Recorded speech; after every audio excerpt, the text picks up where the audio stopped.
L'Église catholique fait mémoire de martyrs d'Orange et de sainte Amandine. Martyrs d'Orange.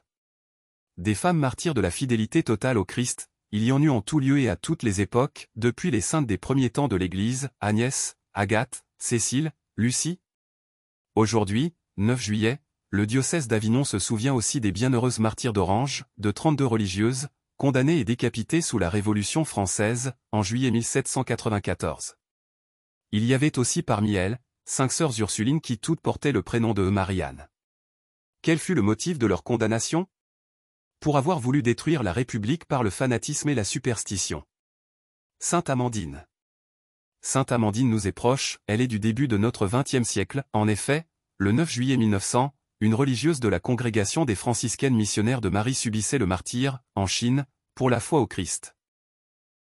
Née en 1872 à Erclaville, en Belgique, Pauline Jury avait reçu en entrant dans la vie religieuse, le beau nom de Amandine, celle qui est aimée, qui doit être aimée.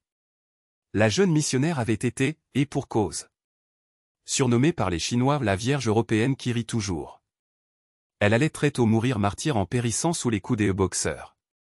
Elle n'avait que 28 ans. Les Boxers, c'est le nom donné par les Anglais à une secte fanatique, une société secrète chinoise, mettant en danger les légations européennes. Elle provoque des interventions militaires qui se soldèrent par la prise des villes de Tientsin et de Pékin. Nous souhaitons bonne fête aux sœurs franciscaines missionnaires de Marie, la dynamique et vaillante congrégation dont faisait partie la bienheureuse Amandine.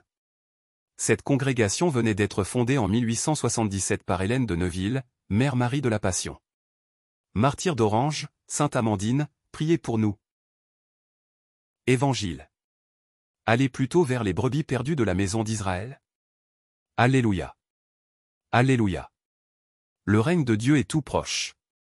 Convertissez-vous et croyez à l'Évangile. Alléluia. Évangile de Jésus-Christ selon saint Matthieu. En ce temps-là, Jésus appela ses 12 disciples et leur donna le pouvoir d'expulser les esprits impurs et de guérir toute maladie et toute infirmité. Voici les noms des 12 apôtres. Le premier, Simon, nommé Pierre. André son frère. Jacques, fils de Zébédée, et Jean son frère. Philippe et Barthélemy. Thomas et Matthieu le publicain. Jacques, fils d'Alphée, et Thaddée. Simon le Zélote. Et Judas l'Iscariote, celui-là même qui le livra.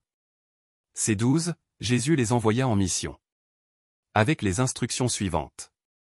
Ne prenez pas le chemin qui mène vers les nations païennes. Et n'entrez dans aucune ville des Samaritains. Allez plutôt vers les brebis perdues de la maison d'Israël.